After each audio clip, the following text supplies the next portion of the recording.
Assalamualaikum warahmatullahi wabarakatuh. Selamat pagi, salam sejahtera bagi kita semua. Om Swastiastu, Nama Budaya. Alhamdulillahirrahmanirrahim, wabinastain walamunyawatin, wassalatu wassalamu ala sofil anbiya wa mursalin wa ala alihi wassobi ajmain amma ba'du. Yang saya hormati dan yang saya muliakan, promotor saya Profesor Dr. Aji Suratman, MMAKCE, dan kopromotor saya Dr. Nuzulul Hidayati, MMAKCE, dan tak lupa pula yang saya hormati para dosen penguji, Profesor Dr. Hamdi Hadi DA dan Dr. Lukman Hakim SMM. Perkenalkan, nama saya Muhammad Abdul Muiz, saya merupakan mahasiswa program doktoral ilmu manajemen, konsentrasi akuntansi. Izinkanlah pada kesempatan kali ini saya sebelum memaparkan hasil dari disertasi saya pada sidang terbuka, saya ingin membacakan matriks perbaikan terlebih dahulu terkait dengan hasil dari perbaikan yang saya sudah lakukan pada sidang sebelumnya, yaitu sidang tertutup. Berikut ini adalah matriks perbaikan yang sudah saya lakukan, yaitu yang pertama dari Profesor Dr. Aji Suratman, MMAKCE sebagai Ketua Penguji. Ada saran kesimpulan mana yang berbeda dengan hipotesis sebutkan dan jelaskan. Ini saya sudah tambahkan dan sudah saya sesuaikan sesuai dengan arahan Bapak, yaitu halaman lama 265-274, sekarang di 263 sampai dengan 275. Ini sudah saya elaborasikan dengan mana hipotesa yang tidak mendukung dan juga penjelasan dari hipotesa tersebut. Nah, yang kedua, dari hasil penelitian Anda, apa yang perlu ditekankan dalam implikasi dan saran manajerial bagi investor di Bursa Efek Indonesia? Ini juga saya sudah perbaiki sesuai dengan arahan dari penguji, yaitu yang halaman lama 280, di halaman baru 281. Yang ketiga, kesimpulan mana yang berbeda dengan penelitian terdahulu? Ini juga saya sudah perbaiki di halaman baru 266 sampai dengan 275. Selanjutnya, berdasarkan arahan dan saran serta pertanyaan dari kopromotor saya, Dr. Nuzulul Hidayati MM, di mana yang pertanyaannya adalah apakah intellectual capital di era industri 4.0 ada perubahan dalam rangka meningkatkan nilai perusahaan. Ini saya sudah tambahkan halaman lama 176, ini saya sudah elaborasikan di pembahasan, yaitu di halaman 214 sampai dengan 230. Yang kedua, intelektual kapital harus ditingkatkan itu seperti apa? Ini saya juga sudah sampaikan, sudah saya tambahkan di halaman 214 sampai dengan 230, saya sudah tambahkan terkait dengan PSAK yang harus menjadi perhatian penuh oleh lembaga asosiasi dan juga adanya di kesimpulan nantinya. Berikut ini matriks perbaikan dari Profesor Dr. Hamdi Hadi DA. Mengapa variabel DAR signifikan sedangkan variabel DAR tidak signifikan? Jelaskan mekanismenya. Ini juga saya sudah tambahkan di halaman baru 238 sampai dengan 245. Yang kedua, perbaikan kesimpulan nomor 5 dan 11 karena belum menyebutkan variabel yang berpengaruh paling dominan. Nah, ini sudah saya sampaikan dan sudah saya tambahkan 265 dan 266. Berikut ini adalah matriks dan perbaikan dari Bapak Dr. Lukman Hakim SEMM, yaitu terkait dengan yang pertama perbaikan yang harus dilakukan. Halaman 167 header daftar isi, berikutnya isi halaman tidak beruntun. Nah, lihat halaman 73 dan sebelumnya header tabel penelitian terdahulu. Nah, ini sudah saya perbaiki, halaman baru 98 sudah sesuai dengan yang sebenarnya. Kontennya adalah variabel konseptual, bukan variabel operasional. Seharusnya variabel konseptual, bukan variabel operasional. Ini juga saya sudah hapus dan sudah saya gantikan. Tabel 41 variabel operasional kolomnya harus ditiadakan karena sudah dijelaskan. Nah, ini juga saya sudah hapus di halaman 146. Tabel 5.32, tabel 533 rujukan ke tabel hasil output, tabel 512 dan tabel 518 untuk menghindari human error. Nah, ini juga saya sudah hilangkan dan sudah saya perbaikan, yaitu sudah ada di halaman 261 dan 262. Ini juga berdasarkan dari Bapak Dr. Lukman Hakim dalam gambar 57 pada hipotesis 7, apakah masuk saudara dengan menjelaskan sejalan dengan hipotesis padahal hasilnya tidak signifikan. Nah, ini saya juga sudah perbaiki dan ada kesalahan dalam pencatatan. Terima kasih di halaman baru di halaman 263. Selanjutnya ada terkait dengan dalam gambar yang sama 57 halaman 237 R2 model pertama dan kedua tidak menggunakan adjust R square. Nah, ini saya sudah konsultasikan dengan promotor dan juga sudah saya perbaiki dan saya menggunakannya jadi adjusted R square, yaitu di halaman 263. Nah, untuk itu langsung saja izinkanlah saya mempresentasikan terkait dengan sidang terbuka kali ini. Adapun yang melatar belakangi dari pengambilan judul saya terkait dengan determinasi intelektual kapital dan implikasinya terhadap nilai perusahaan, studi empirik di perusahaan LQ45 yang terdaftar di Bursa Efek Indonesia. Seperti yang kita ketahui, pada saat ini seluruh dunia telah masuk dalam era revolusi 4.0, di mana era revolusi 4.0 ditandai dengan menggabungkan teknologi otomatisasi dengan teknologi berbasis cyber. Begitu pula di Indonesia, yang dimulai dengan adanya menggunakan mesin-mesin otomatisasi yang terintegrasi dengan jaringan internet, teknologi robotik dan sensor, human machine interface, kecerdasan buatan, serta teknologi 3D printing. Nah, dalam menghadapi perkembangan ini, dalam persaingan global, perusahaan harus mampu mengelola asetnya yang tidak hanya berfokus pada aset berwujud saja, namun juga pada aset tidak berwujud. Nah, aset yang tidak berwujud inilah salah satu yang harus kita perhatikan dalam era revolusi 4.0. Yaitu sekarang kita tahu ya terkait dengan aset tidak berwujud, apalagi sekarang yang lagi booming ya terkait dengan NFT, ini salah satu terkait dengan aset tidak berwujud yang memang harus kita kembangkan. Di mana intelektual kapital salah satunya merupakan sumber daya pengetahuan yang ada dalam perusahaan yang menghasilkan manfaat ekonomik yang ada di masa yang akan datang. Nah, menurut International Federation of Accounting, di mana intelektual kapital dikategorikan menjadi 3 jenis ya kalau kita pelajari, yaitu yang pertama organization capital, relational capital, dan human capital.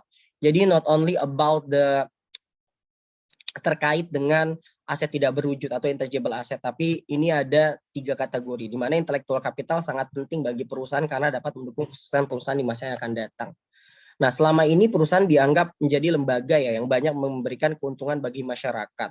Ia memberikan kesempatan kerja, menyediakan barang yang dibutuhkan masyarakat untuk konsumsi, membayar pajak, memberikan sumbangan, dan etc. Namun, seperti yang kita ketahui, adanya perusahaan juga berdampak pada masalah sosial, masalah-masalah yang ada dalam lingkungan berdirinya perusahaan tersebut, seperti polusi udara, keracunan, kebisingan, dan pemaksaan kesewenang-wenangan. Nah, untuk itulah hadirnya yang disebut dengan Sustainability Report atau Corporate Social Responsibility, di mana Corporate Social Responsibility merupakan pelebaran pertanggungjawaban sosial sampai dengan lingkungan baik secara fisik maupun psikis. Nah, hal tersebutlah dapat dilakukan misalnya dengan berinvestasi pada perusahaan, pada sektor-sektor yang ramah lingkungan, menjaga keseimbangan, terkait dengan pengolahan limbah, izin AMDAL, dan lain-lain. Nah, jadi pada saat perusahaan ini seperti yang kita ketahui, pada saat ini Sustainability Report hanya just only voluntary report, bukan mandatory report, di mana perusahaan biasanya hanya mementingkan just only thinking about the profit, not other ya, seperti misalkan planet and people. Nah, ini menjadi konsep dasar dari corporate social responsibility. Perusahaan bukan hanya mementingkan dari segi profit, tapi juga sekarang harus mementingkan dari segi, harus memperhatikan dari segi planet dan people juga. Nah, untuk itulah yang tadi saya bilang hadirnya corporate social responsibility. Nah, seperti yang kita ketahui, selain dari laporan tersebut, perusahaan juga menerbitkan yang disebut dengan laporan keuangan ya, di mana laporan keuangan merupakan hasil dari proses akuntansi yang dapat digunakan untuk berkomitmen dengan pihak-pihak berkepentingan dengan kondisi keuangan dan hasil perusahaan. Di mana salah satunya untuk melihat kinerja keuangan, kita harus bisa menggunakan yang disebut dengan analisis atas laporan keuangan tersebut dengan bantuan analisis rasio keuangan, di mana rasio-rasio keuangan tersebutlah sebagai alat atau instrumen yang dapat digunakan oleh para stakeholder untuk pengambilan keputusan berkaitan keuangan. Nah, dalam penelitian ini saya menggunakan rasio profitabilitas dan juga ada rasio profitabilitas, di mana rasio profitabilitas adalah kemampuan perusahaan memperoleh laba dalam hubungan dengan penjualan dan total aset maupun modalnya sendiri. Selain itu, dari segi solvabilitas, di mana ini dari rasio terkait dengan eksternal ya, rasio yang memiliki kemampuan untuk perusahaan melunasi hutangnya dengan menggunakan modal maupun aset.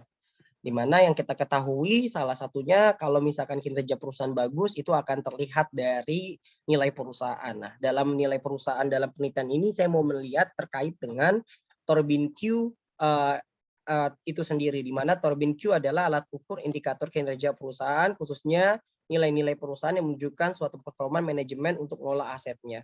Seperti yang kita ketahui, pada saat ini banyak perusahaan-perusahaan yang belum tahu terkait dengan nilai perusahaannya seperti apa, apalagi dalam masa revolusi 4.0 dan juga berkaitan dengan COVID-19 yang masih berlangsung sampai saat ini. Nah, untuk itulah saya melihat dan tertarik apakah pada saat era revolusi 4.0 ini intelektual kapital, determinasi intelektual kapital dapat memiliki pengaruh dan juga implikasinya terkait dengan nilai perusahaan pada perusahaan LQ45.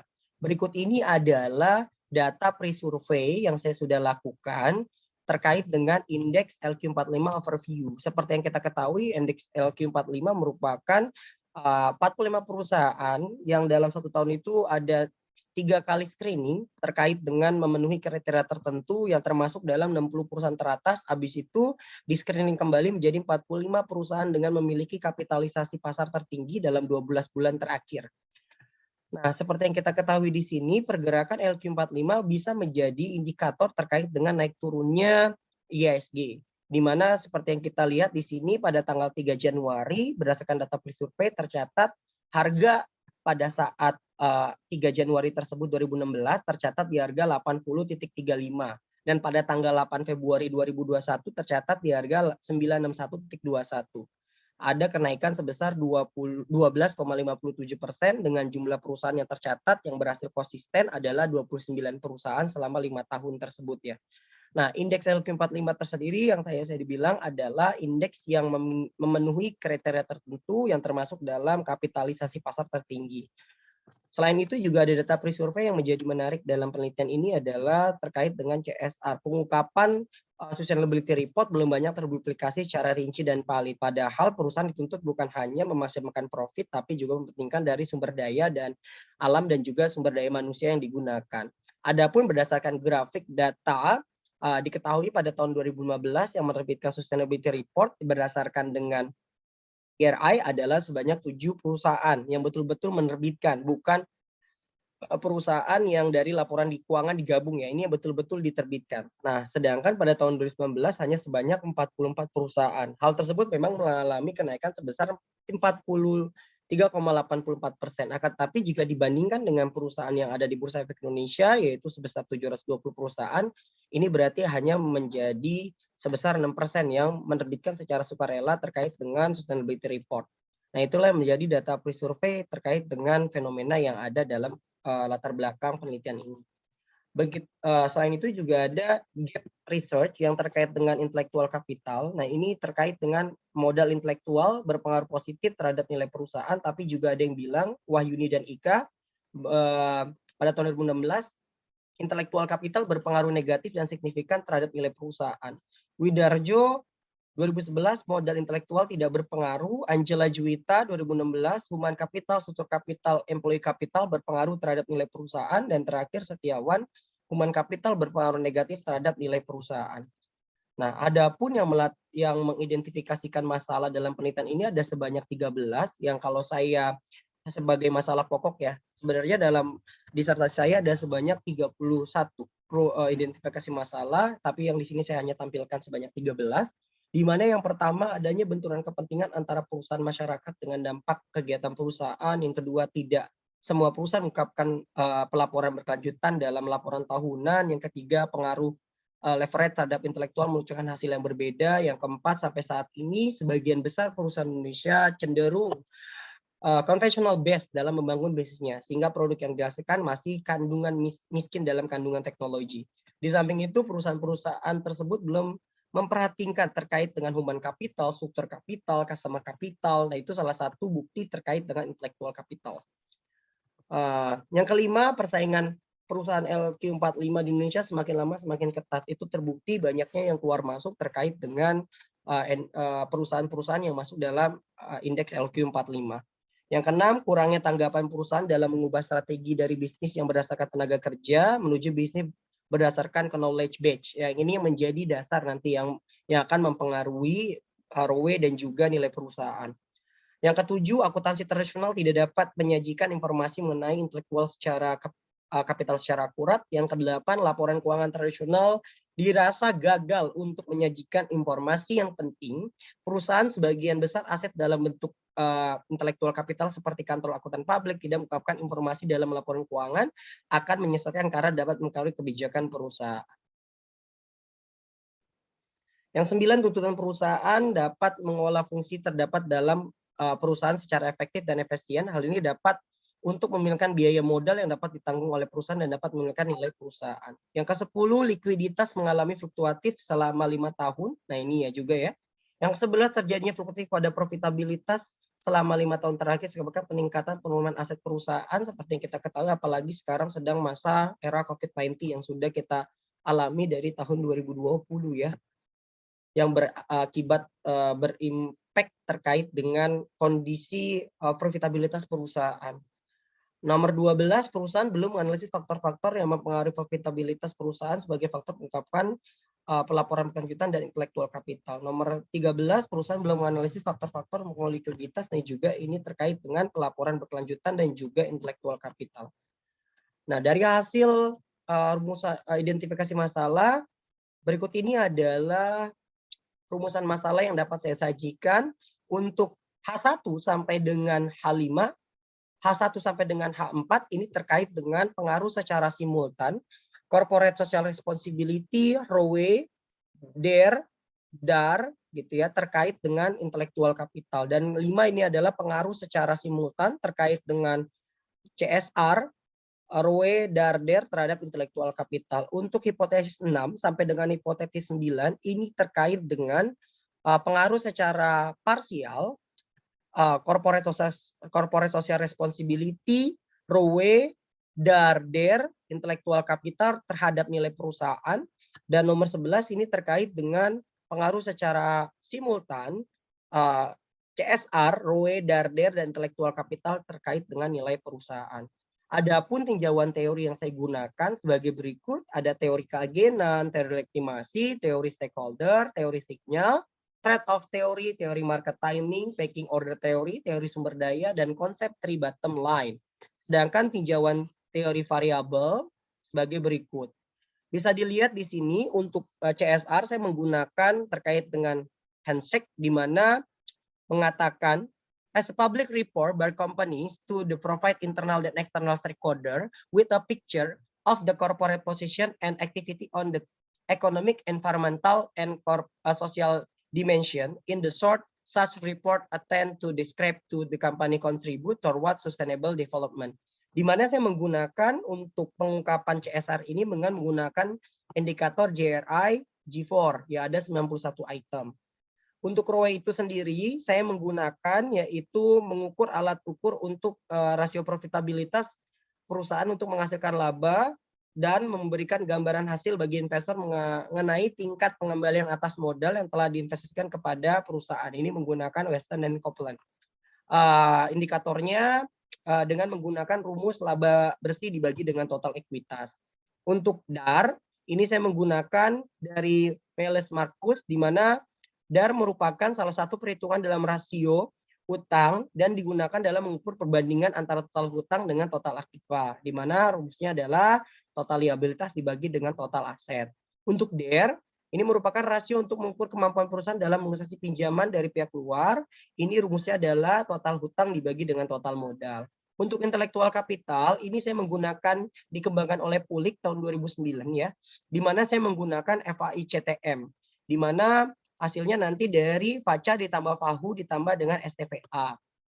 Untuk nilai perusahaan saya menggunakan TORBINQ, di mana di sini saya menggunakan menurut Haryono DKK tahun 2015, di mana rumusnya adalah MFE ditambah dengan BVA dikurang BE dibagi dengan BVA. Nah, untuk kerangka hipotesis dan kerangka pemikiran hipotesis, ini yang pertama diduga terdapat pengaruh secara parsial CSR, ROE, DAR, DER terhadap intelektual kapital. Yang kelima, ini terkait diduga terdapat pengaruh secara simultan CSR, ROE, DAR, DER terhadap intelektual kapital. Yang nomor 6 sampai dengan nomor 10 ini terkait dengan diduga terdapat pengaruh secara parsial CSR, ROE, DAR, DER terhadap nilai perusahaan dan intelektual kapital terhadap nilai perusahaan. Nomor 11 ini terkait dengan diduga terdapat pengaruh secara simultan CSR, ROE, DAR, DER dan intelektual kapital terhadap nilai perusahaan. Berikut ini adalah metode penelitian dalam penelitian saya. Saya menggunakan metode penelitian kuantitatif dengan teknik pengumpulan data panel pool, di mana populasinya saya menggunakan yaitu LQ45 dengan menggunakan data sekunder, di mana nantinya untuk mendapatkan sampel saya menggunakan proporsi sampling. Dengan teknik analisis data saya menggunakan IFUSE 8.0 dengan bantuan Microsoft Excel. Di mana hasil kriteria tersebut dari 45 perusahaan yang selama 5 tahun berturut-turut menjadi sampel saya adalah berarti menjadi 29 perusahaan. Berikut ini adalah terkait dengan analisis regresi data linear berganda. Karena saya menggunakannya adalah IFUSE, maka saya akan menguji kecocokan kesesuaian model terlebih dahulu, di mana nanti ada uji Chow, uji Hausman, dan uji LM untuk melihat apakah yang model terpilih common effect, fixed effect, atau random effect. Berikut ini adalah untuk model terbaik untuk model 1. Dapat dilihat terkait dengan uji Chow, dapat dilihat di sini hasil dari probabilitas kurang dari 0,05. Sedangkan berarti dapat disampaikan hasil uji Chow yang model yang terpilih adalah model fixed effect. Sedangkan untuk uji Hausman, dari hasil probabilitas cross section dapat dilihat hasil dari cross section random 0,090 atau kurang dari 0,05. Maka model yang terpilih adalah fixed effect. Kesimpulan bahwa model yang terpilih untuk model 1 adalah fixed effect yang tepat digunakan. Untuk hasil uji asumsi klasik untuk uji multikoleritas dapat diketahui seluruh nilai korelasi antar variabel kurang dari 0,85. Maka dapat disimpulkan seluruh variabel bebas dari multikoleritas. Untuk uji heterokedasisitas dapat dilihat probabilitas chi-square dari OBS R-square lebih besar daripada 0,05, maka dapat disimpulkan bebas dari heterokedasicity. Nah, berikut ini adalah hasil kesesuaian uji model yang pertama. Dapat diketahui untuk CSR dan ROE ini berpengaruh secara positif dan signifikan terkait dengan intelektual kapital. Dengan demikian, hipotesis diterima. Untuk DAR dan DER, hasilnya adalah berpengaruh secara negatif dan signifikan. Hal tersebut juga sesuai dengan hipotesis, maka hipotesis diterima. Untuk hipotesis 1 dan hipotesis 4, ini diterima terkait dengan hasil dari uji model 1. Untuk nilai F statistik untuk hipotesis kelima dapat disimpulkan bahwasannya nilai probabilitas kurang dari 0,05, maka dapat disimpulkan seluruh variabel CSR, ROE, DAR, DER berpengaruh secara simultan terkait dengan intelektual kapital dengan nilai R adjust yaitu sebanyak 78,83%. Jadi yang dapat menaik turun CSR, ROE, DAR, DER terkait dengan intelektual kapital sebesar 78,83%. Nah, berikut ini adalah persamaan model 1. Dapat disimpulkan perusahaan yang paling sensitif adalah KABLF dan yang perusahaan yang paling tidak sensitif adalah Unilever. Berikut ini adalah hasil uji untuk yang terbaik untuk model kedua. Dapat dilihat berdasarkan uji Chow, nilai probabilitas masih kecil daripada 0,25, maka dapat disimpulkan fixed effect adalah model yang terbaik berdasarkan uji Chow. Selanjutnya berdasarkan uji Hausman, yaitu membandingkan antara fixed effect dengan random effect. Dapat diketahui nilai cross section random juga kurang dari 0,05, maka dapat disimpulkan fixed effect lah model yang terbaik dalam penelitian ini untuk model terkait dengan nilai perusahaan. Berikut ini adalah hasil uji asumsi klasik terkait dengan uji multikoleritas. Dapat disimpulkan seluruh variabel bebas dari gejala multikoleritas karena memiliki nilai korelasi antar variabel kurang dari 0,85. Sedangkan berkaitan dengan uji heterokedasisitas, dapat dilihat nilai probabilitas chi-square dari OBS R-square lebih besar daripada 0,05, maka dapat disimpulkan bebas dari gejala heterokedasisitas. Berdasarkan hasil model kedua, dapat dilihat di sini untuk CSR, ROE, DAR, ini berpengaruh secara positif dan signifikan terkait dengan nilai perusahaan.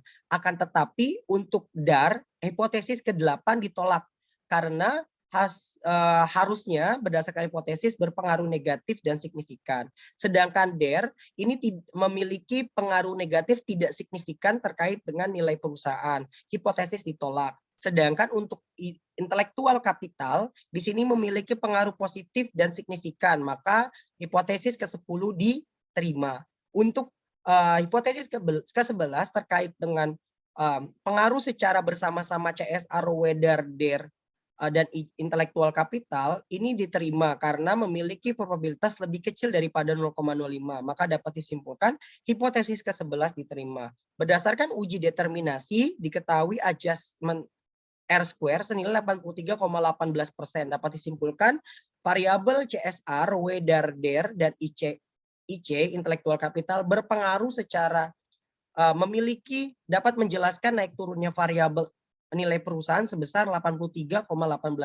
Sisanya dipengaruhi oleh variabel lain dari keluar dari penelitian ini.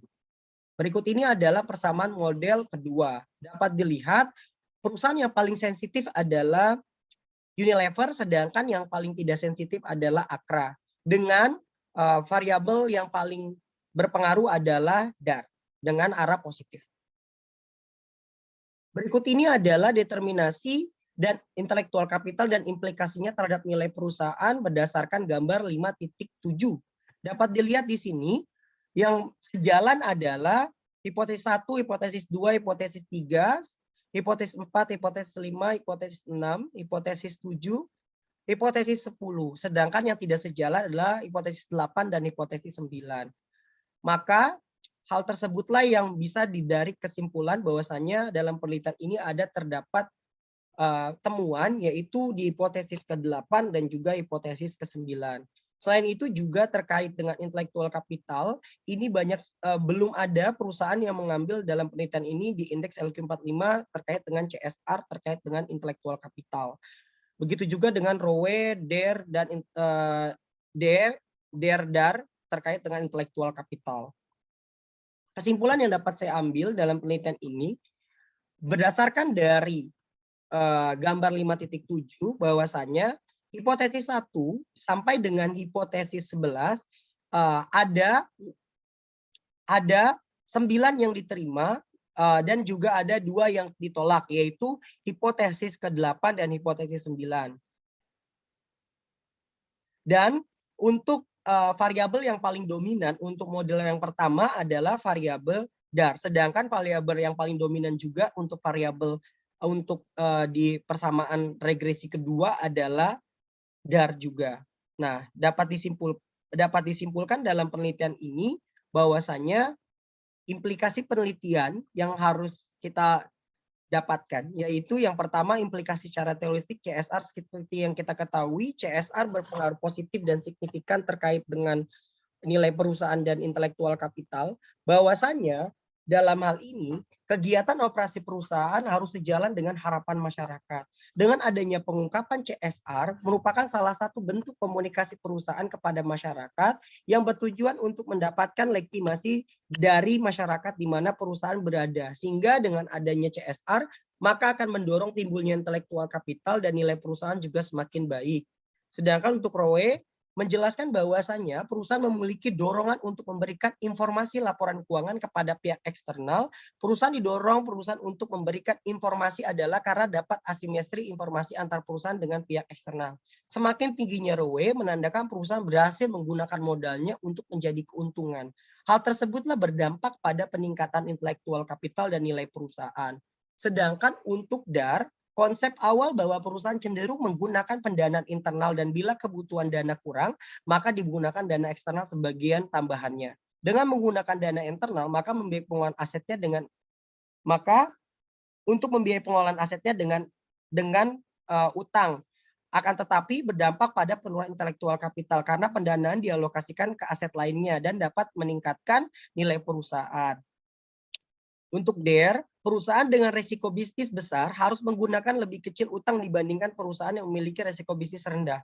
Hal ini terjadi semakin besar risiko bisnis menggunakan utang, yang semakin besar akan meningkatkan beban bunga dikarenakan semakin besar DER, maka akan meningkatkan beban tersebut. Nah, ini akan mempengaruhi terkait dengan nilai perusahaan dan intelektual kapital. Di mana semakin besar DER, maka beban bunga atau kewajiban perusahaan untuk membayar terkait dengan utangnya tersebut semakin besar, maka proporsi yang terkait dengan intelektual kapital tidak akan tercukupi, dan juga di sini akan berdampak pada stigma dari investor bahwa perusahaan tersebut memiliki banyak utang eksternal, di mana utang tersebut akan memunculkan terjadinya persepsi bisa terjadi gagal bayar, sehingga ini akan mengurangi nilai perusahaan.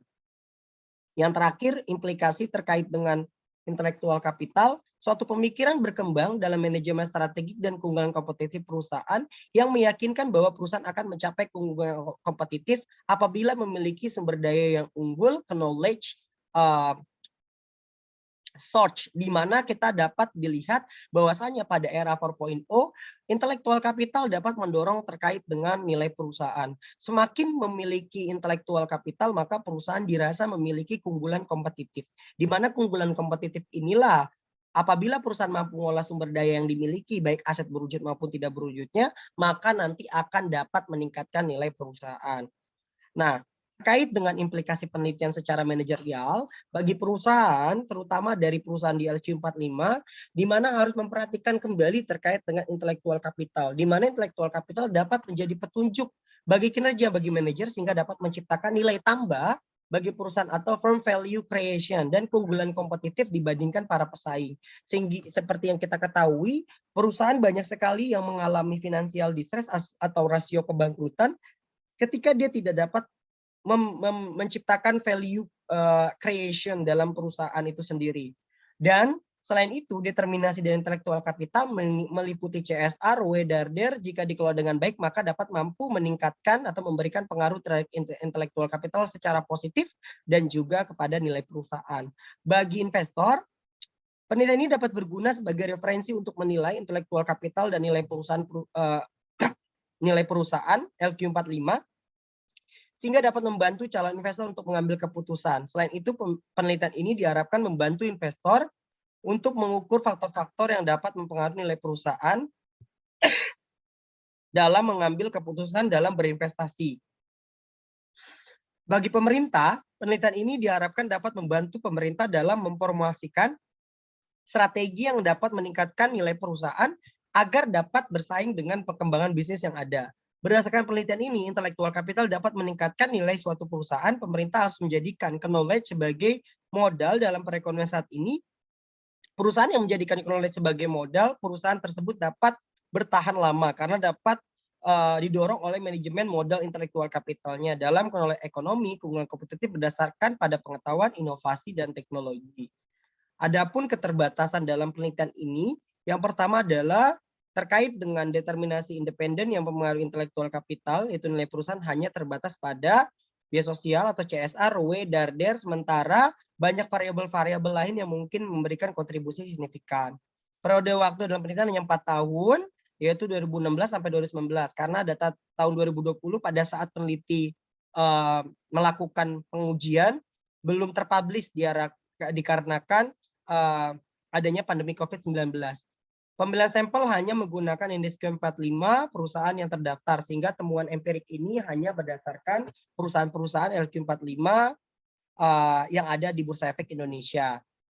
Saran untuk peneliti selanjutnya, yang pertama, penelitian selanjutnya dapat menambah jumlah sampel penelitian, mengganti sampel penelitian, dan menggunakan analisis yang lain, sehingga dapat memperoleh hasil yang lebih baik seperti indeks Kompas, indeks L30, dan menambah jumlah tahun.